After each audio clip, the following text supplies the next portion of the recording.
আয়াতের মধ্যে আল্লাহ রাব্বুল আলামিন বলছেন, কিয়ামতের ময়দান আমি বান্দাবান্দির আমল নামা দাড়ি পাল্লায় দিয়ে ওজন দেব।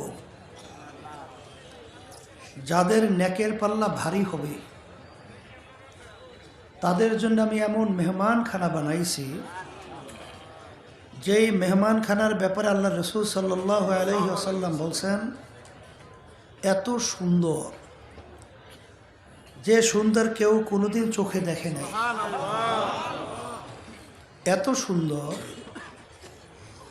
যে কোনোদিন কেউ কানেও শোনে নাই, তার চেয়েও সুন্দর। এমন সুন্দর কেউ কোনোদিন কল্পনাও করে নাই যে এইভাবে সুন্দর হতে পারে, তার চেয়েও সুন্দর। একবার যদি কেউ এই মেহমানখানা বেহেশতে ঢোকে, তাকে আর কোনোদিন বের করা হবে না। আল্লাহুম্মা আমিন। আল্লাহ আপনি আমার জন্য, আমাদের সবার জন্য কবুল করুন। আর কিয়ামতের ময়দানে আমি আমল নামায় যখন দাড়ি পাল্লায় ওজন দেব, যাদের গুনার পাল্লা ভারী হবে, নেকের পাল্লা হালকা হবে,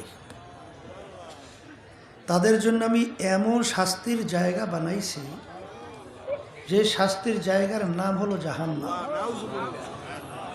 আল্লাহ আপনি আমাকে, আমাদের সবাইকে মাফ করে দেন। ওই জাহান্নাম এত কঠিন, এত ভয়াবহ। আল্লাহ রসুল সাল্লাল্লাহু আলাইহি ওয়াসাল্লাম বলেন যে কেউ কোনোদিন এত ভয়াবহ, এত কঠিন, এত শাস্তির জায়গা দেখে নাই, কোনোদিন শোনেও নাই, কল্পনায় আসে নাই, তার চেয়েও কঠিন, তার চেয়েও কঠিন। এই যে বাংলাদেশ মুজাহিদ কমিটি, এই মুজাহিদ কমিটি প্রতিষ্ঠিত করে গেছেন আমার দাদাজান রহমাতুল্লাহি আলাইহি। মুজাহিদ কমিটির নীতিমালার ভিতরে দেখবেন, সেখানে লেখা আছে সার্বক্ষণিক শয়তান এবং নফস আম্মারার বিরুদ্ধে জিহাদ। এই জন্যই নাম রাখা হয়েছে মুজাহিদ, যে নাকি জিহাদ করে। যেমন অনেকে মনে করেন যে তরবারি নিয়া, বন্দুক নিয়া, লাঠি নিয়া মারামারি, কারাকাটি, এর নামই মনে হয় জিহাদ, ঠিক না? না, আল্লাহ রসুল সাল্লাল্লাহু আলাইহি ওয়াসাল্লাম বলছেন, রজানা মিন জেহাদিল আসগরি ইলা জেহাদিল আকবর। হে আমার সাহাবারা, ছোট যুদ্ধের থেকে বড় যুদ্ধের থেকে রওনা করলাম। সাহাবায়ে কেরাম প্রশ্ন করছিলেন, হে আল্লাহ রসুল সাল্লাল্লাহু আলাইহি ওয়াসাল্লাম, এখন মাত্র আমরা যুদ্ধ করে আসছি, কত আমার ভাইরা শাহাদত বরণ করছেন, অনেক কাফেরকে দুনিয়া থেকে বিদায় নিয়ে জাহান্নামে পাঠাইয়া দিলাম, এর চেয়ে আবার বড় যুদ্ধ কোনটা? আল্লাহ রসুল সাল্লাল্লাহু আলাইহি ওয়াসাল্লাম বলেন, নফস আম্মারার সঙ্গে, নফসের সঙ্গে জিহাদ করা এর চেয়ে বড় যুদ্ধ। এর কারণ তো বুঝেন, যুদ্ধ চলছে, শত্রুকে আপনি দেখেন, শত্রু আপনাকে দেখে আক্রমণ করেন, আবার আক্রমণ থেকে দেখে প্রতিহত করেন বা বাঁচেন। ইসলামের পক্ষে জিহাদ করলে দুনিয়া থেকে যদি বিদায় হয়ে চলে যায়, ঈমান যদি থাকে, ইখলাস নিয়ে যদি যুদ্ধ করে, বিনা হিসেবে বেহেশতে যাওয়া যায়। আর যুদ্ধ শুরু হয়েছে, একসময় শেষ হবে। কিন্তু নফসের সঙ্গে জিহাদ করা কেন কঠিন? নফস আম্মারা এমন এক শত্রু, যে শত্রু দেখা যায় না। তাই গোপনীয় যে শত্রু আক্রমণ করে, এর থেকে বাঁচা বড় কঠিন না? তাহলে শত্রুটা হইল কি? গোপনে। এরপরে নফস আম্মারার আক্রমণে যদি খোদা না কাছ থেকেও পরাস্ত হয়, জাহান্নামে চলে যাবে। আর যদি নফসে আম্মারার সঙ্গে জিহাদ মৌত পর্যন্ত, কথা বলে না, কোন পর্যন্ত? তাহলে যেই জেহাদটা চলমান একেবারে মৃত্যু পর্যন্ত, সেই জেহাদটা ওই জেহাদের চেয়ে বড়। আর নফস আম্মারা গোপন শত্রু, সেই দিক থেকে বড়। আর নফসে আম্মারার জেহাদে কেউ যদি ঠকে, জাহান্নাম, সেই দিক থেকে বড়। কথা ঠিক না বে ঠিক? এই জন্য কিতাবের ভিতরে আসছে, মান আরাফা নাফসাহু ফাকাদ আরাফা রব্বাহ। যেই আল্লাহর বান্দাবান্দি নিজের নফসের পরিচয় লাভ করতে পারছে, সে আল্লাহর পরিচয় লাভ করতে পারছে। এই জন্য আপনারা জানেন, শোনেন, নফস 3 প্রকার। একটা হলো নফসে আম্মারা, আর একটা হলো নফসে লাওয়ামা, আর একটা নফসের নাম হলো নফসে মুতমাইন্না। নফসে আম্মারা বলা হয় সব সময় গুনার দিকে ঝোঁক, গুনাহ করতে ভালো লাগে, নেক কাজ করতে ভালো লাগে না। এই নফসটার নাম কি? এরপরে এই যে মুজাহিদ কমিটি আল্লাহর কুতুবেরা তৈরি করে গেছেন, সার্বক্ষণিক নফস এবং শয়তানের বিরুদ্ধে জেহাদ। এখন জেহাদ করতে হইলে এই সামানাদি লাগবে না? এই জন্য এই তরিকার 5টা ঔষধ আল্লাহর কুতুবেরা রেখে গেছেন। 1 নম্বর ঔষধ হলো সকাল সন্ধ্যায় বসে আল্লাহর জিকির করা। আল্লাহর জিকির করলে কি হয়? আল্লাহ রাসূল সাল্লাল্লাহু আলাইহি ওয়াসাল্লাম বলছেন, আশ-শায়তানু জাসিমুন আলা কলবি বানি আদম, ফাইদা যাকারাল্লাহ খানাসা ওয়া ইদা গফালা ওয়াসওয়াসা। প্রত্যেকটা বনি আদমের কলবের ভিতরে শয়তান মজবুত হইয়া বসে। বসে করে কি? ওয়াসওয়াসা দেয়। ওয়াসওয়াসা দিয়া বান্দাবান্দিকে কোথায় নেয়? জাহান্নামে নেয়। যখন আল্লাহর বান্দাবান্দি আল্লাহর জিকির করে, আল্লাহ রাসূল সাল্লাল্লাহু আলাইহি ওয়াসাল্লাম বলেন, ওই জাকিরিনের কলবের ভিতরে শয়তান থাকতে পারে না। তাইলে কি এই ঔষধ পালন করা লাগবে? আর একটু আস্তে কর, লাগবে? আল্লাহ কবুল করুন। আচ্ছা, এরপরে আপনার মুজাহাদার মাধ্যমে দেখবেন আমাদের যে তরিকার সবক আদায় করার প্রথমেই মৌতের মুরাকাবা আছে না? আছে? আচ্ছা, মৌতের মুরাকাবা যত বেশি করা যায় তত আল্লাহর ফজল করমে নফস আম্মারা দমন হয় আর কলব সতেজ হয়। দুনিয়াদারদের থিওরি আর ইসলামের থিওরি কিন্তু সম্পূর্ণ দিন রাত্রের মতো পার্থক্য। হাদিসের ভিতরে আল্লাহ রাসূল সাল্লাল্লাহু আলাইহি ওয়াসাল্লাম বলছেন, দৈনিক কমপক্ষে যদি 10 বার না 20 বার মৌতের জিকির করতে পারো, স্মরণ করতে পারো, মুরাকাবা করতে পারো, শহীদি দরজা পাইয়া বিনা হিসাবে বেহেশতে যাইতে পারো। আর দুনিয়াদারদের থিওরি হলো মানুষের যেন মৃত্যুর কথা স্মরণ না আসে। কেন? তাহলে এনার্জি নষ্ট হয়। কি নষ্ট হয়? দেখবেন বিমানের ভিতরে মানুষের সবচেয়ে মৃত্যুর কথা বেশি স্মরণ হয় না?